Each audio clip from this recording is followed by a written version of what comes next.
Encounter technical issues during the broadcast, please call the Oregon Studio hotline at 336-831-0864. Station's your final time cue will be with 15 seconds until airtime.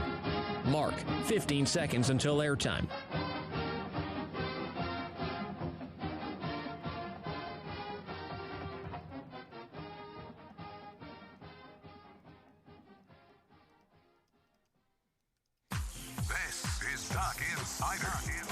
Duck's going to pick it up, and here we go. Chuck how about that? Score. How about that? Oregon repeats as the Pac-12 champion. Omarui for three. Yes! Oh, and a steal and slam for Williams. Duarte to the basket. The slam. For the third time in the last 5 years, the Ducks are Pac-12 champions. Outright champs. Foley three. Goal! Foley ball. Left wing. Pow. Yeah, boom, boom. Regular season champions, and now Pac-12 tournament champions. Welcome to Duck Insider. We're just getting started.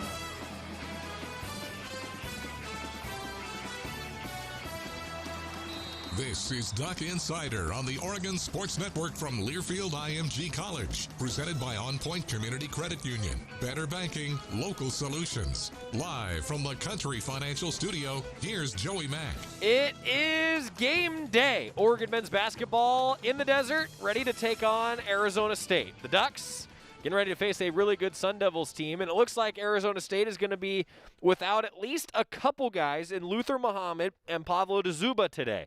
That's due to protocol. One walk-on, as Coach Hurley alluded to yesterday, will miss some time tonight as well. But I say this again, we never know who exactly is going to play until tip-off.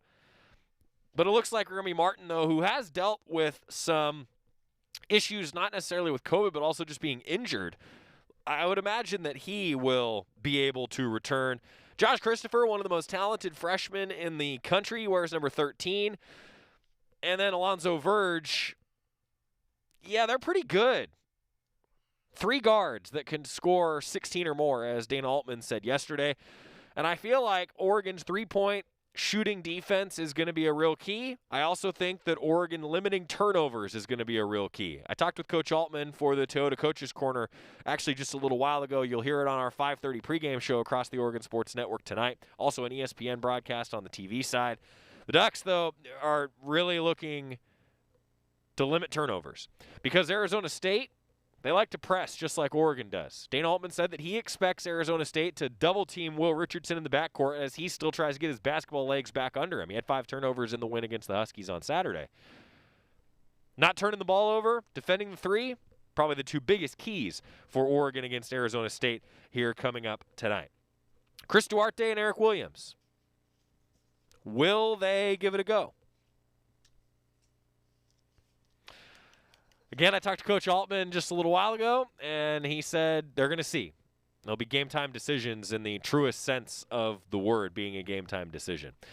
Elsewhere, today it was so cool to see Rob Mosley's post on GoDucks.com. 22 things to know about number 22 as we get to know Frank Kepnang. If you get the chance to check it out, I think you'll really enjoy it. Reading a little bit of what Frank had to say as we get to know him. Just a couple of the highlights for me, and some of this I knew, some of it was even new information for me, reading what Rob wrote and his conversation with Frank. He's potentially one of the most curious human beings you'll meet. When he was a little kid, he actually enjoyed taking toys apart and putting them back together, and he has aspirations to maybe work in programming one day on the computer side of things at NASA. How about that? Pretty cool story for Frank Kepnang, who spent some time in the United States, didn't play basketball until he got to the United States, and then it was really cool reading about how it was when he was living in Massachusetts that he was able to get more familiar with basketball, kind of fell in love with it.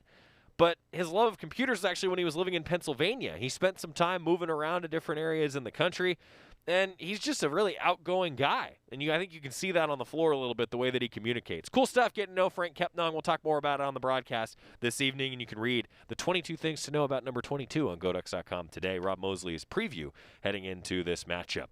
Dave asking a pertinent question. Are they going to allow fans at the Olympic trials in June 2021? I have no idea. I really wish I did know. I hope that we're in a situation where we're able to have fans back by June of 2021. That'd be a huge victory. But I don't know. I think that we're way too far away to be able to answer that question coming up. I will say, though, this is going to be the first game for Oregon men's basketball where there will be fans in attendance. Arizona State allows a very limited number of fans in the upper bowl at their venue. So it'll be the first time that Oregon actually has to deal with that sort of energy and fans and everything else. I don't know if it really changes when there's that few fans in there, but it's at least something to keep in mind. It's something that I'll be watching tonight as I call the game. 5:30 pregame show, 6 o'clock tip-off, Oregon and Arizona State. Yesterday, Coach Altman met with the media. He talked about the matchup with ASU and, well, game time decision for Chris Duarte and Eric Williams. I know a lot of people wondering about availability of those guys. What Coach Altman said yesterday, and a couple thoughts on this Arizona State team with the Oregon men's basketball head coach Dana Altman. I don't know. I think they'll both be game time decisions or decisions tomorrow. Eric's ready to go. He's off the protocol. His knee's been flaring up and he has not practiced. So, I don't know if he'll be able to go. Chris did some dry offense yesterday and some shooting. We'll see how it is today. We'll see how it is tomorrow. And like I said, that'll be game time. So both of them have been in the training room. They're working their tails off. They know, how important the stretch drive is here for us. They're trying to get ready. I hope, for our team and for them that they can get ready. But right now it's kind of up in the air. Dana, you've been in a similar situation to what Arizona State's in this week, coming off pause, not having played in a week. What do you expect from a team like that, and what have you learned from your own experiences to kind of tell you about what it'll be like playing a team coming off pause? Well, to be real honest, I don't know if they'll have their whole team. I don't know if they'll be missing players. I just don't have enough information, Chris, to really answer that question. When we came off of our pauses, the first time we didn't have Chris and LJ, and we only had, a few days to practice. So I don't know if they've been practicing. I don't know how many guys have had the COVID or who's playing. So I don't have any of that information to really tell you how it might affect them compared to us. I thought in both of our cases, since we didn't have our full team, it did affect us. We had limited practices because of Lane County and how, we handled protocol. And so depending on their county, their state, how they handle the protocol, it could be their full team. I don't know how they handled practice during their pause and the gym availability for individual players. So, it's a tough question to answer, Chris. Yeah, with you, kind of the thought process of maybe not having Chris and not having Eric, how do you adjust to not having those two players available, and who do you lean on in case they're not available? Well, it's a couple of really good scorers for us, and fortunately for us, when they weren't available last week, Jalen stepped up and hit some buckets. I thought Amari's defense was really good. So those two guys in particular, going to have to play big, because we lose 6'6" and 6'6", and replace them with two small guards. And so it affects rebounding, it affects defense. Not only the offense, because, they're two of our double-figure scorers. So it affects us, but Amari and Jalen are just going to have to step up like they did against Washington. I thought they did a good job. And, so I hope, that everybody's ready to go. But if not, we're just going to have some guys really step up. Maury Hardy, Jalen Terry, a couple guys that did really step up. Maybe it's a Frank Kepnon kind of night as he could protect the rim. Something that he takes a lot of pride in is his defense, protecting the rim. He said that when basketball really started to click for him, Frank said it was when he started to get the timing on block shots. He loves disrupting an opposing team's offense. might be a huge key in this game with all these guards that like to drive and kick. Maybe this is a night where Frank Kepnon can have a bit more of a coming-out party against a pretty darn good Arizona State team. Alonzo Verge, Remy Martin, Josh Christopher. Those are the guys to keep in mind. Because I will say that they've had a number of guys in different games this year step up. One of them has been Jalen Graham. He's out of Phoenix, Arizona, the sophomore who suddenly on the wing has started to look really, really good for Bobby Hurley's team. Keep your eye on him as well as the Ducks get ready to face the Sun Devils tonight. A couple notes for you. Oregon leads the conference in steals per game at 7.9. So the Ducks like to operate in transition, generating turnovers. Well, the Sun Devils like to do that too. Both these teams, I think, like to play fast. This game might be first team to 70 wins. I just get the feeling that's going to be one of those games because Ducks have not done well limiting teams to under 70 points lately. Beaver scored 75. Washington State scored 74.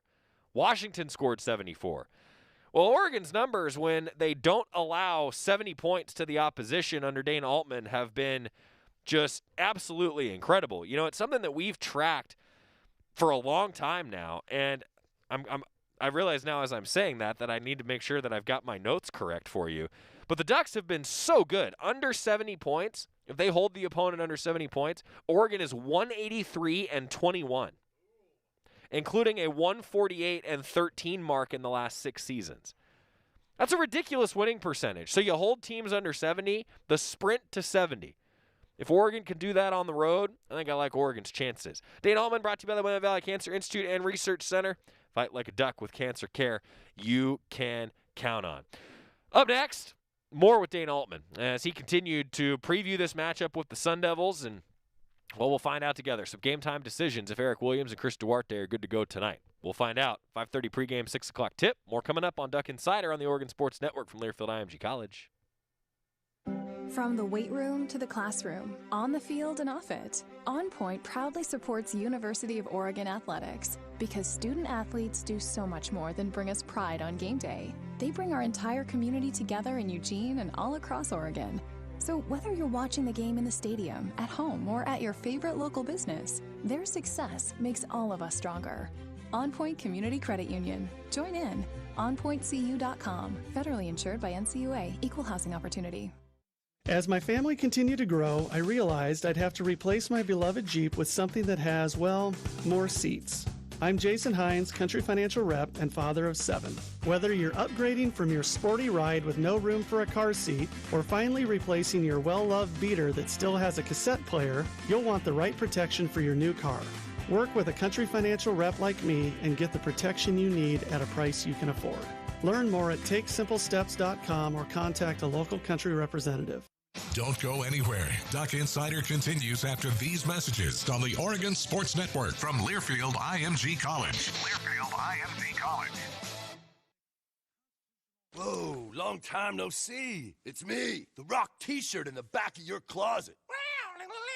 Dude, remember? You crowd surfed in me, man. But you haven't worn me in like forever. I get it, you're retired, but I still got some rock left in me. So take me to Goodwill, where I can really make a difference. Your donations to Goodwill create jobs, training programs, and education assistance for people in your community. To find your nearest donation center, go to goodwill.org. Donate stuff, create jobs. A message from Goodwill and the Ad Council. I wasn't prepared to be a caregiver to Mom. I had no idea how hard it would be and what I would need to know. Things I never thought of, like how to improve her mood and ways for me to stay positive. Luckily, I found the Caregiving Resource Center from AARP. It had articles about the basics, but also information about the hurdles I was facing. Caregiving Resource Center at aarp.org/caregiving. Articles, tips, and tools to help you both care for your loved one and care for yourself. Brought to you by AARP and the Ad Council.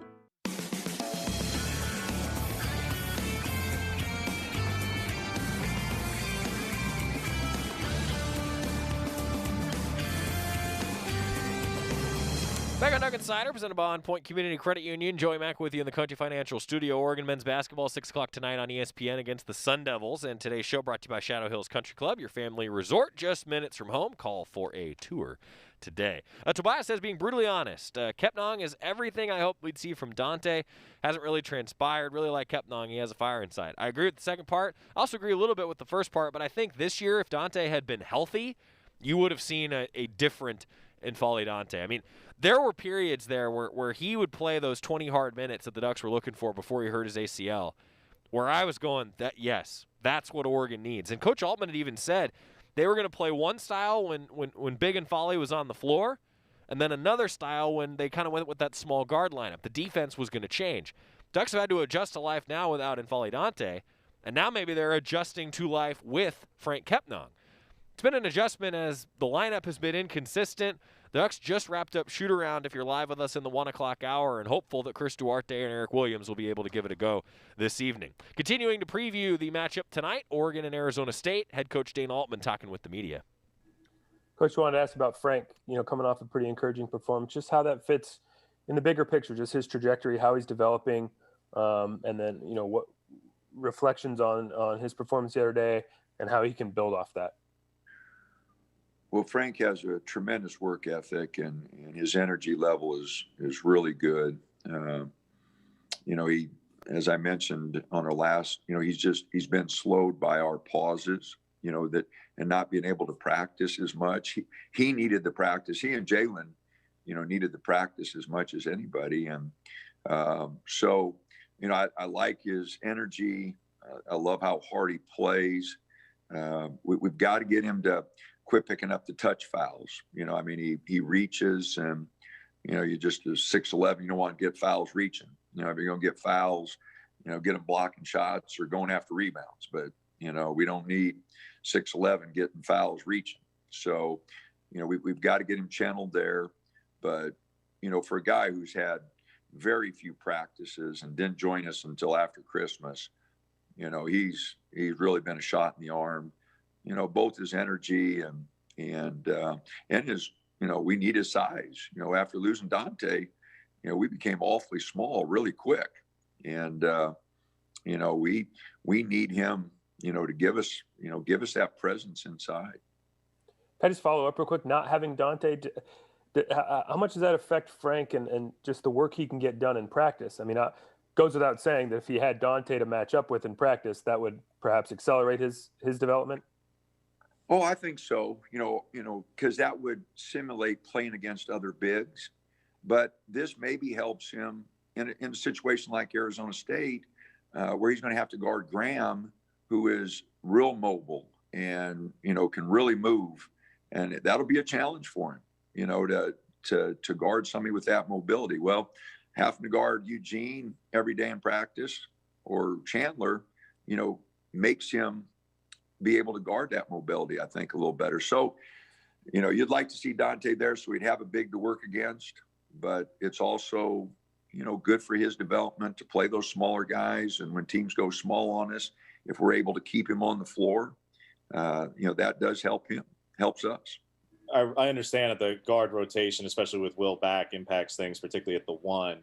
But what is Aaron's role at this point? Is it just because of the addition of the return of Will that naturally his minutes are going to go down and stuff? Or is it just that he's got enough to work on and this was going to originally be a transition year and a year in residency for him anyway? Or is it just certain things that he's got to work on in order to earn his time back in the rotation? Well, it's a combination of things. With Chris, Eric, LJ coming back, and Will's going to, get 30 minutes plus, so, those minutes have been cut. We didn't plan on playing him. He does have a lot of things to work on. So, he gave us some nice minutes, but he's going to have to develop. He's going to have to get better. And, right now I can't play 10, 11, 12 guys. I've got to settle on the 8, 9, that are going to make the run with us.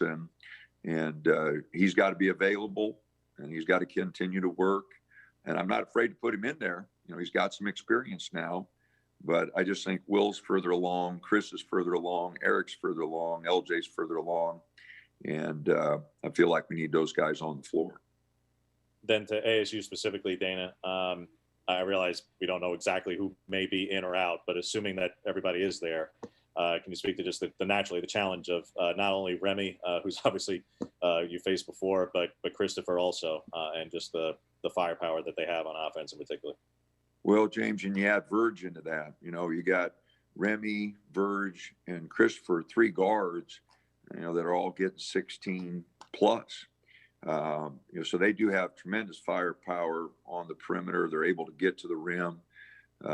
They're a dangerous 3-point shooting team. They haven't been shooting it well, and that's probably one of the reasons they haven't been quite as successful as everybody thought they would be. But they are a dangerous offensive team. Those 3 guys can get to the rim anytime, and it creates. We're going to have to really fight the dribble. Frank's going to have to protect the rim a little bit. We're going to have to do a really good job of trying to contain those guards, because all 3 of them are capable of 20 plus on any night. Just going back to Will, just how you feeling about him coming off the weekend, and is he close to being all the way back to the guy you needed him to be this season? Well, he's still a ways away, Rob. November 30th to now, he's been out a long time. As he mentioned, basketball conditioning. I talked to him after the game, and both nights said, "How you feel?"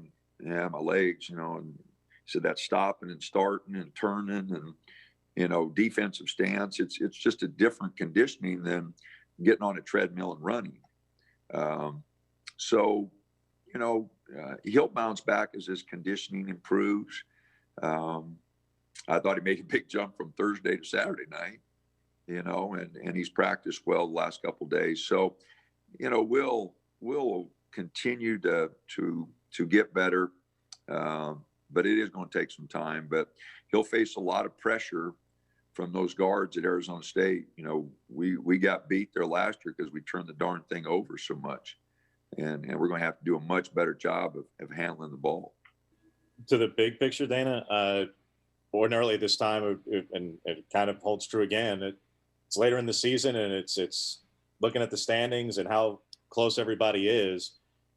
Do you think that this team, because you do have a good group of veterans who have been there before, but do you think they understand just that the next 3 weekends really decide whether you win the league in the regular season, whether you're in the top 4, whether there's a first round, everything that's at stake here? Or has that even really been a topic of conversation at all because of the challenges, because of pauses, because of who's in the lineup and who's not? And does the big picture even come into, is it even on the radar screen of anybody, or is it there because, LJ's been there, or Will's been there, or Chris has been there, that they're still conscious of exactly how important all these games are?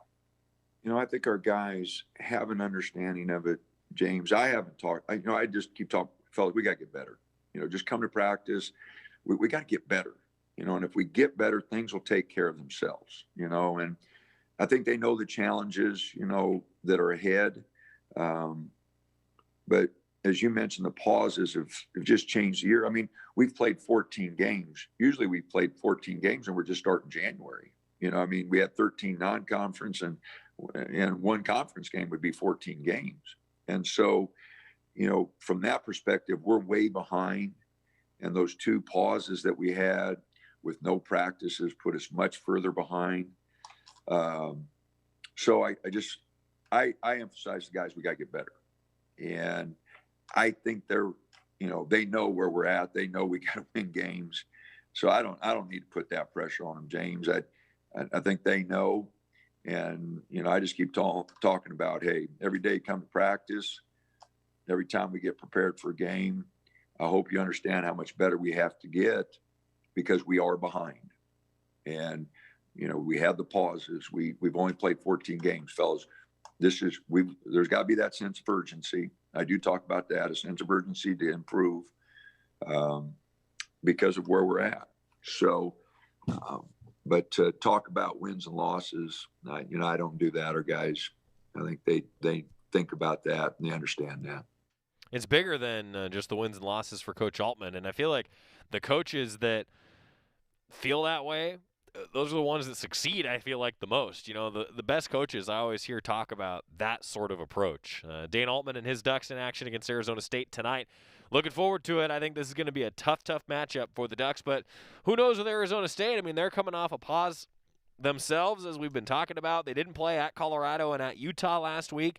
They were able to beat Stanford 79-75 back on January 30th, and that was the last time the Sun Devils were on the floor. We'll see. We'll see. Coming up next, Robert Johnson. Always a fun interview with the Oregon track and field head coach. Stick with us on the Oregon Sports Network from Learfield IMG College. Dear Wallet, you can't stop a new 2021 Toyota no matter the weather. The Camry all-wheel drive comes out to play. Snowy hills don't stand a chance against the RAV4, and everyone will be comfy in the Highlander. See you in the snow. Toyota. Find yours at toyota.com. Toyota. Let's go places. From the weight room to the classroom, on the field and off it, On Point proudly supports University of Oregon athletics because student athletes do so much more than bring us pride on game day. They bring our entire community together in Eugene and all across Oregon.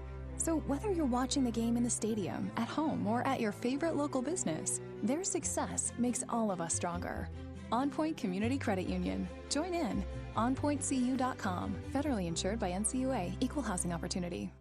Dear Wallet, you can't stop a new 2021 Toyota no matter the weather. The Camry all-wheel drive comes out to play. Snowy hills don't stand a chance against the RAV4, and everyone will be comfy in the Highlander. See you in the snow. Toyota. Find yours at toyota.com. Toyota. Let's go places. Duck Insider continues after this timeout on the Oregon Sports Network from Learfield IMG College. All right, everybody in the car. Let's go. What are we gonna do first when we get there, Mom? Go for a hike? Sure. What about canoeing? Can we go canoeing too? I don't see why. How long does it take to get to the forest? It's not that far, sweetie. Are we there yet? Yep, we're here. Already? It's a short drive from your neighborhood to your naturehood. Visit discovertheforest.org to find a neighborhood park or green space near you. Brought to you by the Ad Council and the U.S. Forest Service. They say that car crashes happen in slow motion.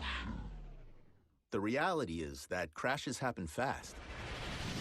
There's no time to think and no time to check if your child is in the right car seat. Car crashes are a leading killer of children 1 to 13. Are your kids in the right seat for their age and size? Don't think you know. Know you know. Get more info at safercar.gov/the-right-seat. A message from the National Highway Traffic Safety Administration and the Ad Council.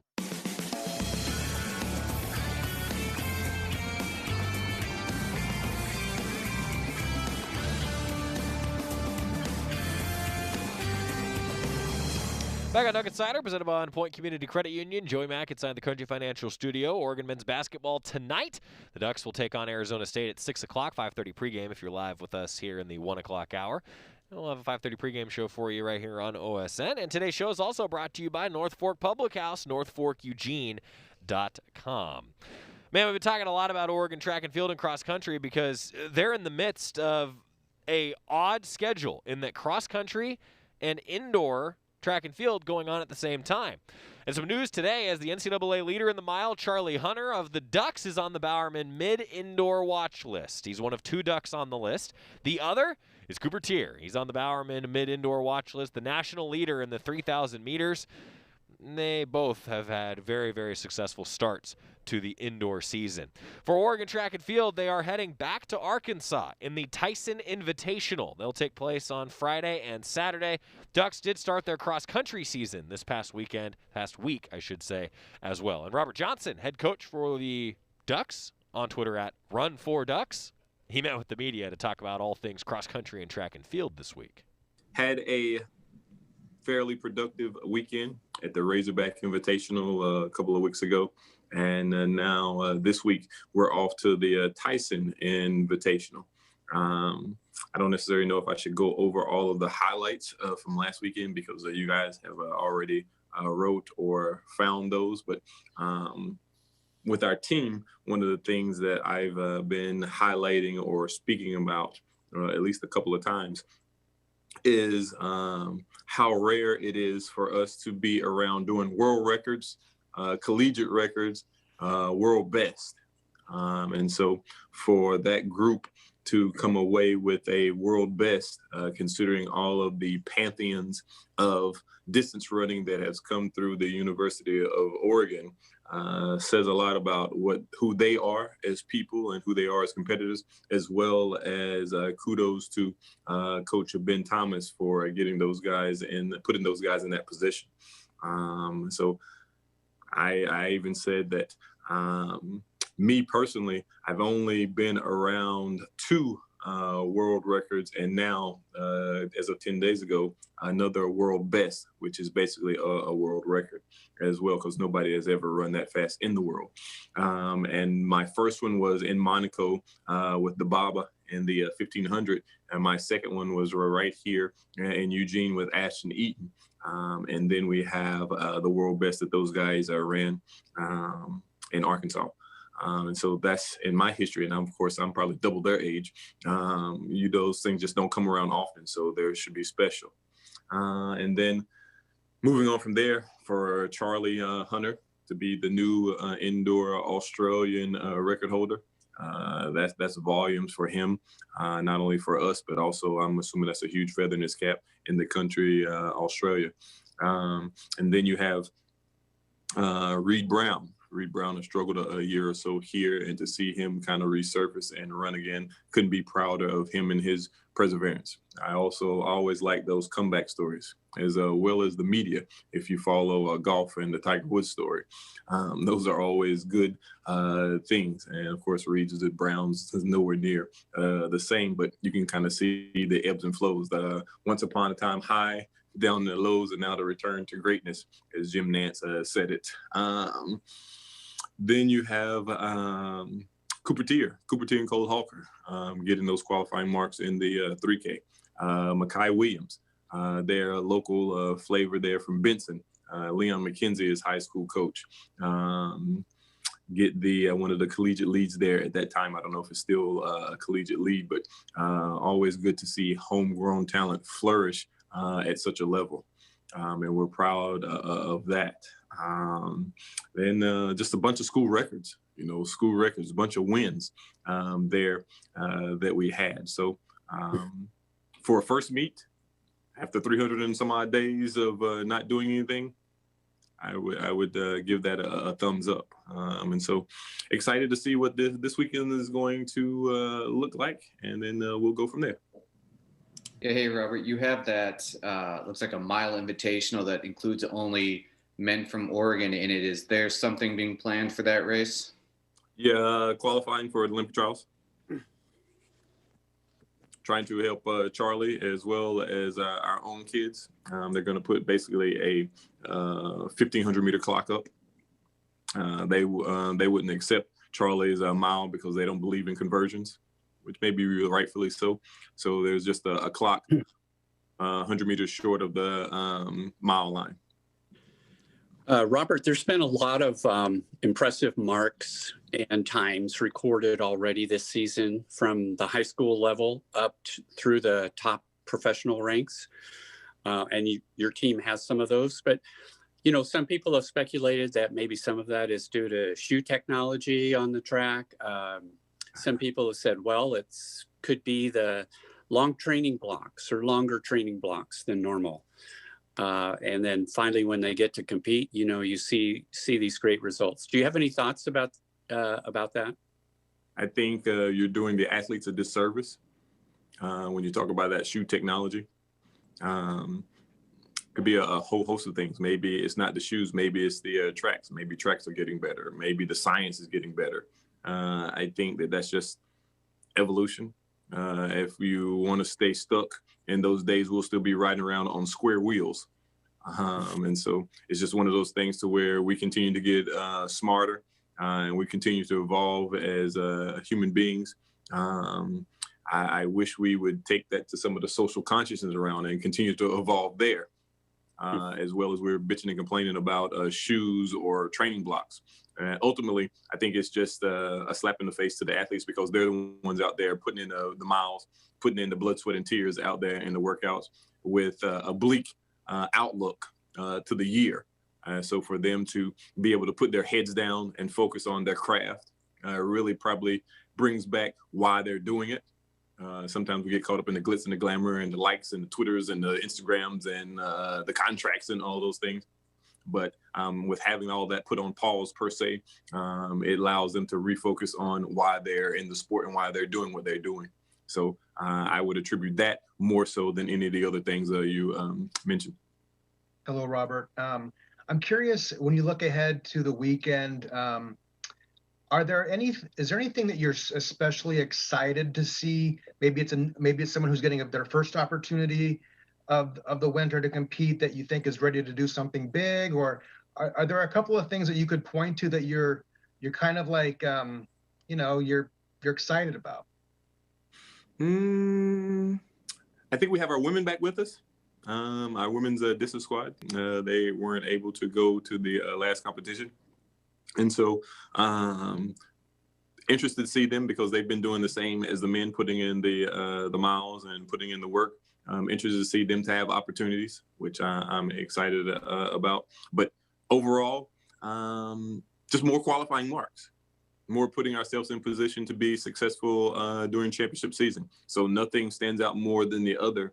Ultimately, we want to walk away with more qualifying marks heading into March. Yeah, Robert, did you learn anything from that first weekend on the road during the pandemic when you had to take a big team traveling? Did you learn anything were you surprised at how easy it was or how safe it was? I mean, were your expectations met with the travel? I thought our support staff did a great job in setting up a travel itinerary that allowed us to get there safely. I think they did an outstanding job in making sure that we followed all protocols while we were there. It's different. It's definitely different. Imagine giving let's go get them. Let's get this thing started on Zoom. I don't know if I have their attention. I don't know if the room and the emotion is swelling and boiling. The motivation and all the he's and ha-has are going in the right direction because you can't read the room there on Zoom. And so that was different. Never done one of those before, but we relied heavily on our seniors and our upperclassmen, the few of those that we have, to reach out and speak to, go out of their way and reach out and talk to the newcomers, because we had over 20 people that this was their first time putting on the Oregon uniform. And so tell them what it means to be Oregon, tell them what the responsibility and accountability that goes along with that. Telling them about the fears and the butterflies and the unknowns and the wide-eyed when you walk into a place that you've never been before. Like some of them never seen a bank track. So those are the things that we would have normally done in person. But like I said, we had to do those on Zoom. And so we kind of reached out and used our senior leadership and those that have been there and done it before to help in that process. So that was one of the differences. And then once again, on our way back, once again, I think the support staff did a awesome job in getting us back. And the sports med staff did an awesome job there, making sure that we're mask on, socially distanced when not competing. Just a lot of little things that we would have never thought of or would have never done before.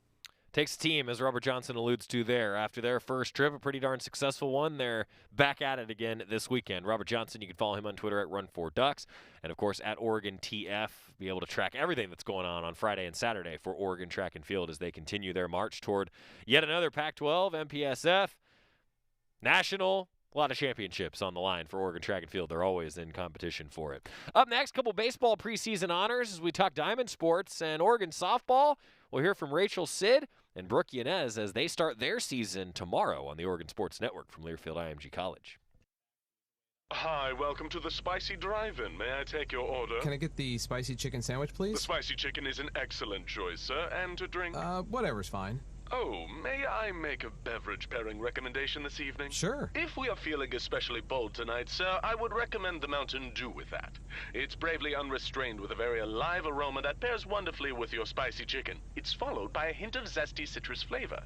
Yeah, that sounds amazing. I'm sure you already know this, sir, but remember to appreciate the nose first by giving the Mountain Dew a little swirl to relieve volatilize it. What? To change the flavor compounds and activate your taste buds to get them fully primed for that chicken sandwich. It's delicious. Now you're getting the hang of it. The muscular flavor charge characteristics of Mountain Dew make for an absolutely epic mouthfeel when paired with spicy cuisine. It is quite on point, sir. Dude, it's a perfect match. Like they were made for each other. So true, so true. When you want to make good food bolder and bold food better, do the Dew. Duck Insider, your home for the latest news on Oregon athletics. This is the Oregon Sports Network from Learfield IMG College. Okay, man, this is your time. Maybe you didn't choose this, but you're here now. You're gonna go out there and be an all-star caregiver. Cook, clean, be there emotionally and physically. You gotta dig deeper. Drive them to physical therapy, doctor's appointments, because that's what caregivers do. Don't give up. Show the world that you're tougher than tough. Caregiving is tougher than tough. Find the care guides you need at aarp.org/caregiving. Brought to you by AARP and the Ad Council. Is that a faucet running? That's not a faucet. That's a river rushing through the forest. Forest rivers provide over 100 million people with clean water to drink. What? I can't hear you because of the vacuum. That's not a vacuum. That's the trees in the forest cleaning up the air we breathe. I didn't know the trees were so amazing. Yep, and the forest gives us shade, trees to climb. That's awesome. Let's go explore some more. Visit the forest today and enjoy all it does, just for you. To learn more about the forest and find one near you, go to discovertheforest.org. Brought to you by the U.S. Forest Service and the Ad Council.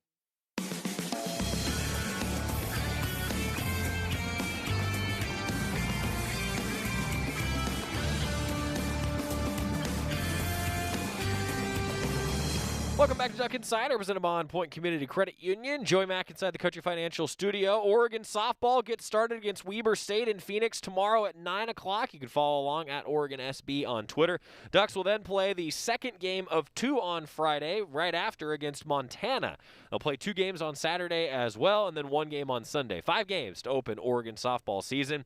If you missed it, subscribe to the Oregon Sports Network podcast or go back and watch Duck Insider on demand on the GoDucks YouTube or the Oregon GoDucks Facebook page. We had a great conversation on Wednesday with Oregon softball head coach Melissa Lombardi. She also talked to the media and confirmed a lot of what we talked about, that the lineup is starting to piece itself together, but expect to see some different faces in different spots in the lineup throughout the course of this weekend. Now, of course, the pitching rotation, though, pretty darn impressive, and Brooke Yanez is a big reason why. She transferred into this program from UC Davis, and last year, you could see things were going good. And I say all this because the rotation in general for Oregon softball has been really impressive. I mean, Coach Lombardi has mentioned a few different times when she's been on with us that, hey, the rotation isn't going to just be, all right, you got a starter and then you got one reliever like we've seen in years past for Oregon softball. Instead, you're looking at the likes of a Brooke Yanez who can come in and do some amazing, amazing things from the left side. And then you might switch to Samaria Diaz, another super senior for this Oregon softball team, pitching from the right side. And then you could also see at some point Jordan Dale come in and do things for the Ducks. I mean, you're not going to see just the starter and the one reliever anymore. I think there's going to be a true staff usage by this Oregon softball team because they're so deep in the circle. Brooke Yanez is one of those very, very good options for Melissa Lombardi. The Ventura, California native previewed the start of the season with the media. First time we've heard from an Oregon softball student-athlete in a while. Here's Brooke Yanez talking yesterday. Brooke, last year, the first games you played in an Oregon jersey were pretty remarkable. I think it was the second time you went out, maybe the third, that you struck out 17 hitters early in the season. So what goes into, the first start of the season? I imagine you're still, figuring some things out personally, but like last year, for example, what allowed you to come out so strong and already in midseason form? Yeah, I think just the preparation that we put in before season really helped me, and just the just my teammates always having my back. Like that was just the first thing when I stepped on to campus here at Oregon. Like just the welcoming feeling that I had from everyone was really great, and that helped me get into preparation for season. And I can't wait for this season too. Brooke, I wonder if you can put into words just the relief, the excitement this team has to get back on the field. Obviously, really strange circumstances last year's season getting canceled when it did. Just kind of maybe put into words what this is like for you personally on the team. Yeah, I think we're getting pretty impatient at this point just to start playing again. We're really excited. I think we're tired of facing each other as we were last year, but we're just super excited and super thankful for getting this opportunity again to play. And even though there's certain circumstances with COVID that we'll have to go through, like we will take anything at this point, any game, anything, we'll take it. So, Brooke, the next few weeks, I imagine, the team's going to be spending a lot of time away from home, sleeping in a different bed, stuff like that. Do you have a feel of how different that's going to be this year? And, I guess in some ways it might be easier for online school to, everything is already over Zoom. How much discussion has occurred on that front within the team?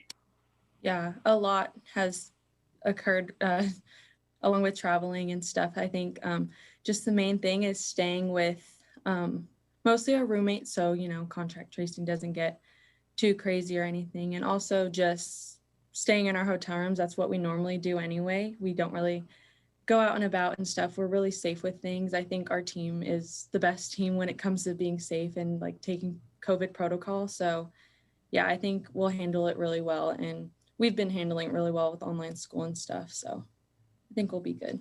Brooke, I venture to guess this is the deepest pitching staff you've ever been a part of.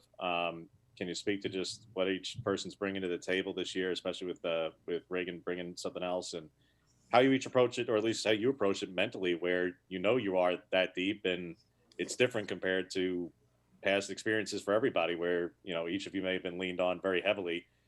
Your workload may be lower, and that may be a good thing. Yeah, it's definitely always a competition, and I think with this depth, we'll have a lot more variety with each game.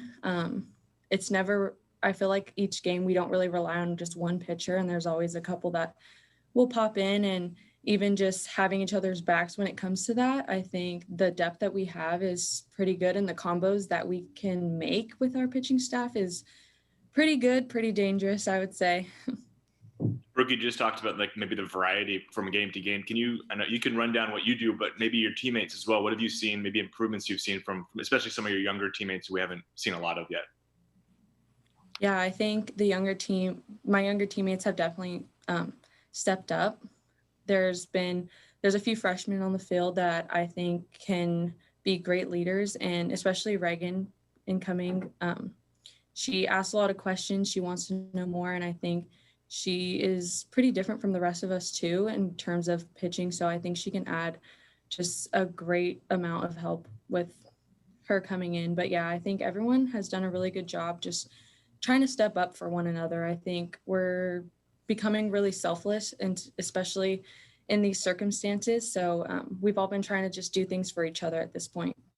Good stuff from Brooke Yanez talking with the media. UC Davis transfer and really burst onto the scene last year. Again, that team went 22-2 before everything shut down last year. Now getting into conference play when everything shut down, we all know that was going to be where this team was going to be judged. But talking there about Reagan Breedlove, I mean, that's just another example of a freshman coming in who it's like, bring something different to the table.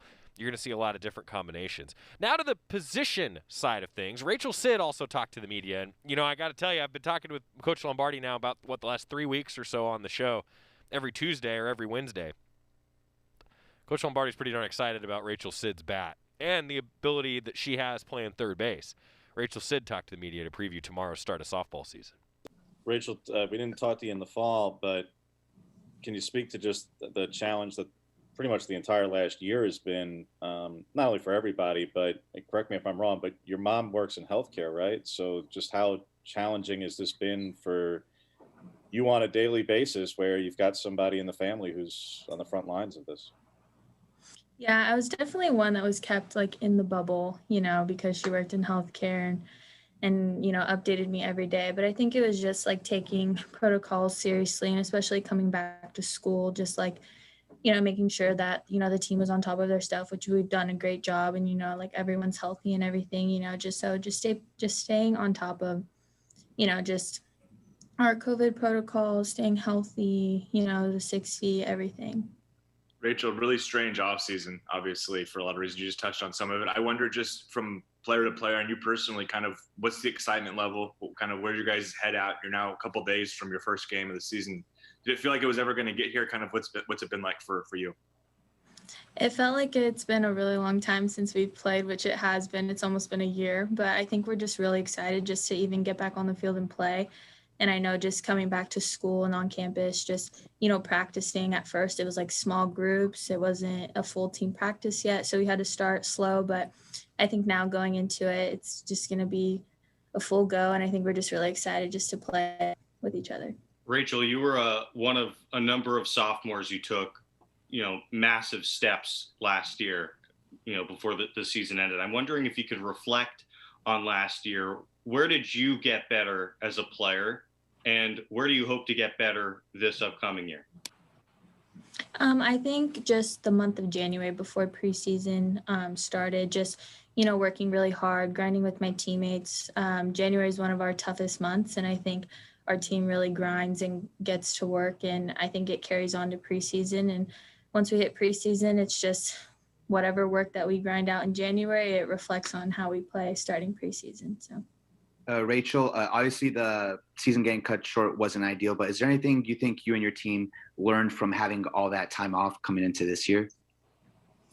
Yeah, I think all the time off, it just realized how much like that we loved softball and loved being around each other. I know we haven't seen each other for a few months until we came back in September. And I think we didn't take the sport for granted, but it just made us realize how like grateful and thankful that we were for the sport and how it brought us together and all of our accomplishments and successes that we had together.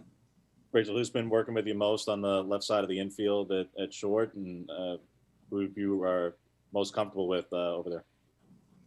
What's great with our team is that we're so versatile and we have a lot of depth this year, which is nice. So we've been seeing a few over there on the left side with me. We've even had Alyssa, we've had Bunk, we've had Taya. So it's nice to have the depth that we've had this year that we haven't had in previous years.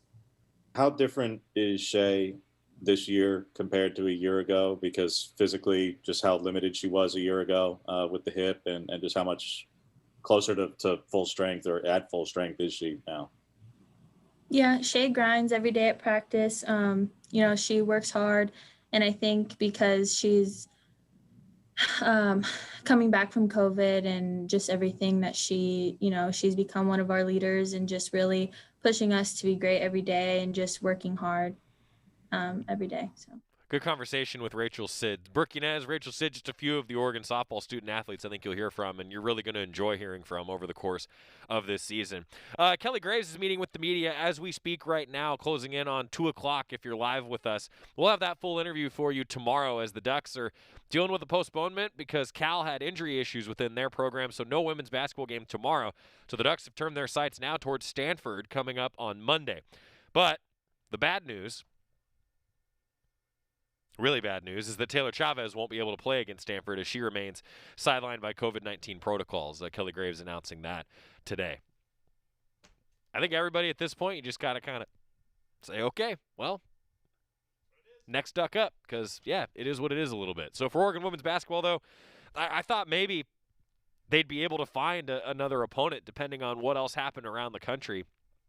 And I bet you Kelly Graves tried.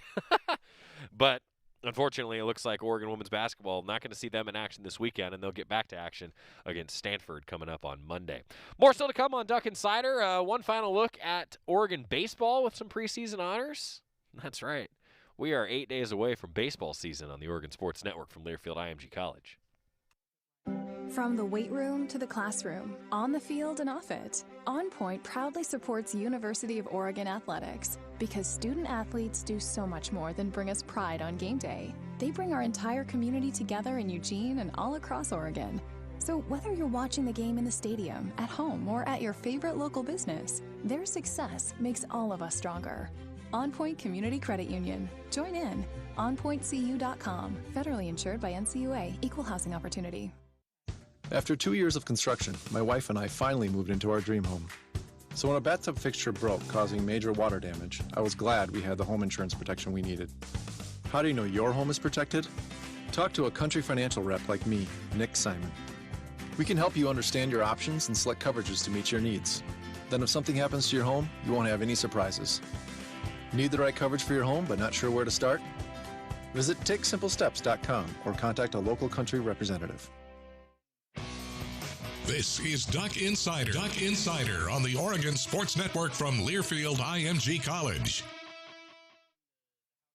Adopt US Kids presents What to Expect When You're Expecting a Teenager. Learning the lingo. Hundo P. Hundo P. Adjective. Short for being 100% sure or certain. As in, if we get a puppy, I'll Hundo P always walk it. You don't have to speak teen to be a perfect parent. Thousands of teens in foster care will love you just the same. Visit adoptuskids.org. Brought to you by the U.S. Department of Health and Human Services, Adopt U.S. Kids, and the Ad Council. A ranger station. I'd like to report a bear hug. Okay. I put out my campfire and Smokey Bear hugged me. So you drowned the fire, you stirred it, drowned it again, and felt that it was cold? Uh-huh. Yeah, but he's just letting you know you did good.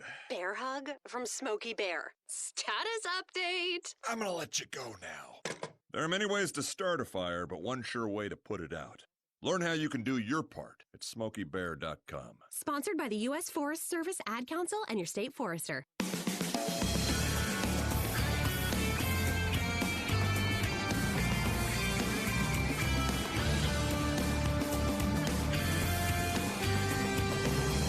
Welcome back to Duck Insider, presented by On Point Community Credit Union. Joey Mack here with you. And we've been telling you about the First Interstate Bank Community Heroes Program. You can go to goducks.com/Community Hero Program. Nominate somebody. There's going to be 7 nominees chosen. And they're going to get a Duck prize pack and an autographed Dana Altman basketball, which... that's awesome. Who wouldn't want that? But this is a really cool message. If you missed our conversation with Tawny Nelson from First Interstate Bank yesterday, just the entire goal is to celebrate the community that we have around here. And it's just a cool message, I think, especially in these times. You know, if you know somebody that you think deserves some recognition for just making our community a better place, nominate them. GoDucks.com/Community Hero Program. Thanks to our friends at First Interstate Bank for putting that on. So if you're just joining us, Oregon women's basketball will be without Taylor Chavez on Monday, but Maddie Shear might be able to complete return-to-play protocol by Monday at 4 o'clock when the Ducks will be on ESPN2's Big Monday broadcast with Oregon facing Stanford. Ducks would have liked to get an opponent, though, like Cal. I think they kind of needed a feel-good game, you know, a game that on paper they could win, but Cal dealing with some injuries, so unfortunately that will not be the case. Tonight, men's basketball against Arizona State. Chris Duarte, Eric Williams, game time decisions. They're going to do everything they can to play, though, I'll tell you what. 5:30 pregame show on the Oregon Sports Network, and it's a just past 6 o'clock tip-off on ESPN. And we'll see you for basketball tonight and then Big Duck Insider tomorrow. I'm probably okay to have one more drink before I drive home. I'm probably okay. I open the window to stay alert. Probably okay. I just popped some gum in my mouth. Step out of the car, please. I probably made a mistake. Probably okay isn't okay when it comes to drinking and driving. If you see a warning sign, stop and call a cab, a car, or a friend. Buzzed driving is drunk driving. A message brought to you by NHTSA and the Ad Council.